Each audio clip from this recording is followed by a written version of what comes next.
and serves a nationwide network of financial professionals. Call 1-800-290-7226 or email thequest@brokersalliance.com. And remember, when you need financial guidance, call Brokers Alliance.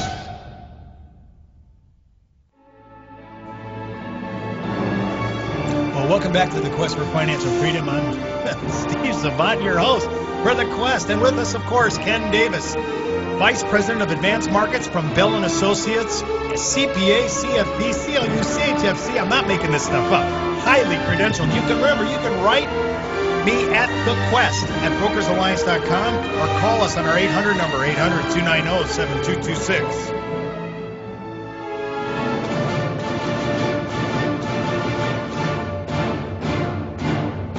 Well, we're talking with Ken Davis. Ken, I'm telling you, we could blow a whole show on the national debt clock, and we may come back to that at the end of the week. There's so much stuff in here I haven't even get to address. And I'm not trying to do this for shock and awe. I'm trying to do this to wake people up. This is huge in our economy, the dollar, the wealth. And remember, I'm looking at China. You used to say the insurance industry was the greatest purchaser of government bonds and debentures. Now it looks like China. I mean, we're floating our debt with a communist country. I mean, what's with that? And how scary is that? I mean, we all know that whoever controls the purse strings dictates what's going to happen, and you just know that there's conversations between our governments behind the scenes, because I saw one quote in the national press where China showed their displeasure with the amount of debt we were racking up. I mean, this is a communist country upset about how we're building our debt. Can you imagine? I can't imagine. I can't imagine. I mean, remember the prophetic voices that were speaking during the Nixon era when we went off the gold standard? Yeah. I mean, remember. And everything those guys said has come true. And it looks like we're going by, this is going to be Germany, pre-World War II Germany, where we roll in with buckets of worthless currency to buy a loaf of bread. Well, absolutely. And, this idea of inflation, which we're, I believe, headed into in the next few years, started back in the Roman Empire. Did you know that?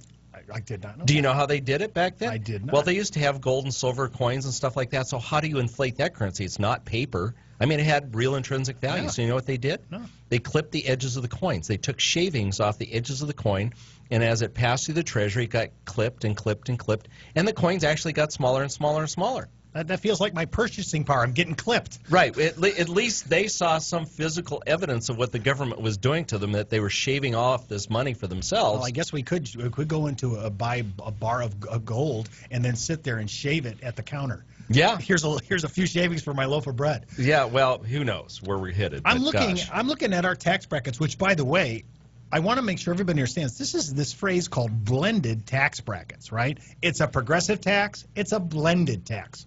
And I don't understand the argument, Ken. I don't. The argument over fairness. Certain people, we had just had this debate. Congress said the people that are most wealthiest should pay the most, and I say why? Well, why? And you can have a philosophical discussion about that, and there are arguments on both sides, and I don't think we're going to change anybody's minds. But I guess what I'd like to address is we keep hearing this $250,000 number, don't we? Yeah, why is that number? But the fact of the matter is when you start digging into the code and start seeing all this detail, you'll start to see that people at much, much lower incomes are affected on calculations of senior citizens' taxation of Social Security. Mm-hmm. You'll see exemptions, credits, and deductions, and we'll get into that later this week as to what all that means. But just know that much lower income levels impact the deductibility or the usage of these different kinds of tax savings. Mm-hmm. And the fact of the matter is, it's not the wealthy $250,000. It's all of America. Anybody that's paying any sort of taxes, especially our seniors, are getting nailed on this stuff. I think businessmen and people that go to your seminars, businessmen that go to your seminars, they're looking for relief. They're looking for the insight into lowering their taxes through not only itemized deductions and adjustments, but they're also looking, there's different products and the way they can be arranged, and I know you're a gun in this, Ken, and we're going to be talking about this all week, and of course Bell & Associates, huge player in this remark, sure. Especially guaranteed income scenarios and trying to defer taxation, and some of it's even tax-free, depending upon how you position yourself.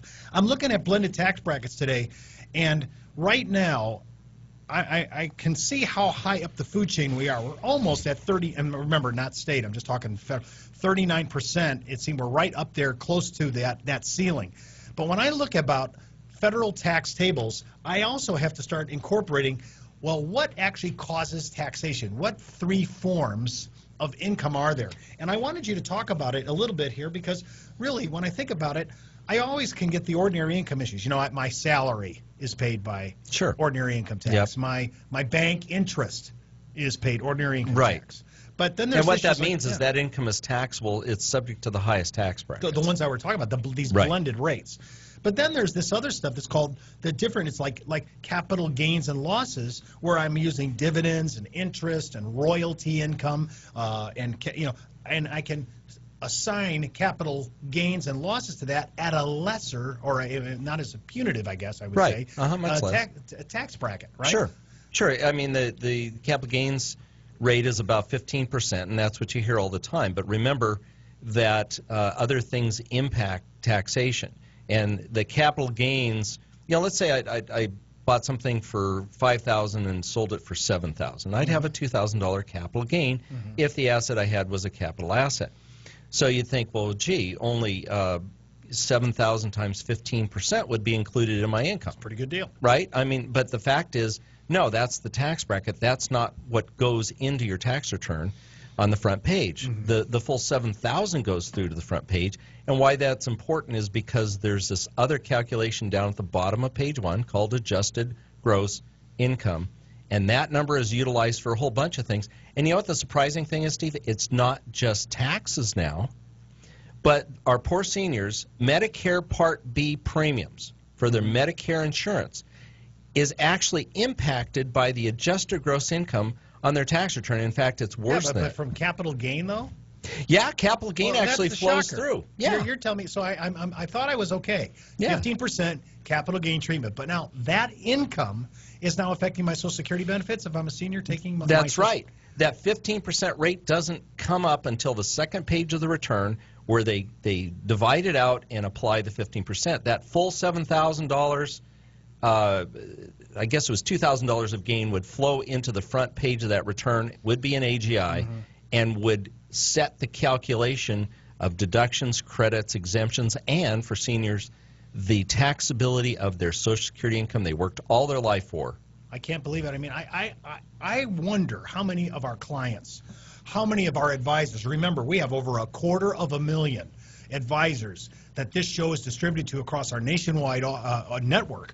And I'm wondering how many know that I thought it was just having a capital gain treatment, but it affects other things. And one of the things you're bringing up is our poor seniors are getting hammered again on their Social Security. Yeah, you know, it's interesting, Steve. On capital gain income. That's what I don't get. I've known about the taxation of Social Security for years, of course, and most CPAs and financial advisors do. It wasn't until I started preparing for a 2-hour course that I teach the CPAs on the reduction or getting rid of taxation of Social Security altogether. And then I started digging deep and looking at these calculations. You and I have both taught at the Arizona Society of CPAs. Right. When you taught that, did the CPA community know what we're talking about? Some did and some didn't. We stuffed the information into a software package and now it gets spit out and they just test it, make sure it was input correctly. And the calculations are mind-numbing. I went back to try and look at some of the sheets in the instructions and trying to figure out exactly how this flow of the calculation. They break it out in so many different ways, it's impossible to really understand the flow. The best and brightest minds struggle with this stuff. Now, if you have capital losses, you can take capital losses, but there's a limit to that, right? $3,000. Okay, and then can you carry it forward, and how long can you carry it forward? You know, you can carry it forward, and what you're going to need to do is look at the rules for an individual. I think there's separate rules for corporations, and just work with your CPA on that. But yeah, you can carry them forward, but gosh, if you had, a $30,000 loss on something, which, sounds like a lot of money, and it is, but it's not that huge anymore, that'd take you 10 years to utilize that $3,000 a year. Unbelievable. Well, if I had capital gain, I'm sure they'd be right there to take it. Oh, sure. Talk about a little bit about passive income. I'm looking at like limited partnerships, and a lot of people don't understand passive income as it relates to rental income, because we have a lot of people that want to be landlords. Yeah, you get into some really detailed types of rules as to whether you're a passive investor or you're in the business of being a real business with real estate and stuff like that. And the rules get really convoluted, so I don't really want to go down that path. But that was in response in the mid-'80s. As people were looking for tax deductions, they set up tax shelters using limited partnerships. And they would invest in passive types of things like apartments and stuff, oil and gas deals, book deals, leasing deals. And the government, to squeeze down on that, came up with this passive income classification and started putting limits on how much you could deduct and use. I also look at, because we're looking at differences, because now you can adjust this income by certain adjustments like contributions to IRAs and some simple and SEP plans. So these are retirement plans. Student loan interest is another one. They're just listing alimony. Well, I guess that's a good thing. I guess you're going to be adjusted. Might as well have adjustments there. Sure. And moving expenses, those are adjustments, but they're not itemized. This is a whole different. Itemized deductions, I guess, are different than adjustments? Yeah, basically the best way to look at it is just pull out a 1040 if you're interested in looking at this and just see how it flows. Gross income comes into the top of the page. And various types of business income, salaries, and other things flow into the front, capital gains. And then before you get to the bottom of that page, that infamous adjusted gross income at the bottom of page 1, is certain adjustments. And that's really where you want your deductions to flow through, because they're not limited as severely as when you get to the itemized deductions. And I'm looking at these. I mean, they're still, you'd figure they changed the AGI issue on the medical expenses you can deduct. It's still 7.5%. You could take off state and local property taxes. I mean, those are all deductible still, right? Well, yeah, that goes to itemized deductions. Mortgage interest? Yeah, on Schedule A. Can you get it for your second mortgage as well? Or is that kind of changed? Well, you can get it for your first mortgage. The question as to whether you have rental property or personal use property, stuff like that. So if it's a second resident, maybe it's different. Okay. How about charitable deductions? They haven't taken that away, have they? No, they're still there, but they've made it more difficult to deduct. Sometimes when you're giving property, you have to appraise things. We used to be pretty cavalier. A lot of people would cheat, quite frankly, in their tax return and put higher values on the deductibility than it was. And now if you want things that you're gifting, you have to value it somehow, and it's really cut down on the deduction of property. Well, I want to thank you, Ken, for being our guest. We'll have you on tomorrow. Our sponsor, Brokers Alliance, and America, where anyone can go on a quest for financial freedom.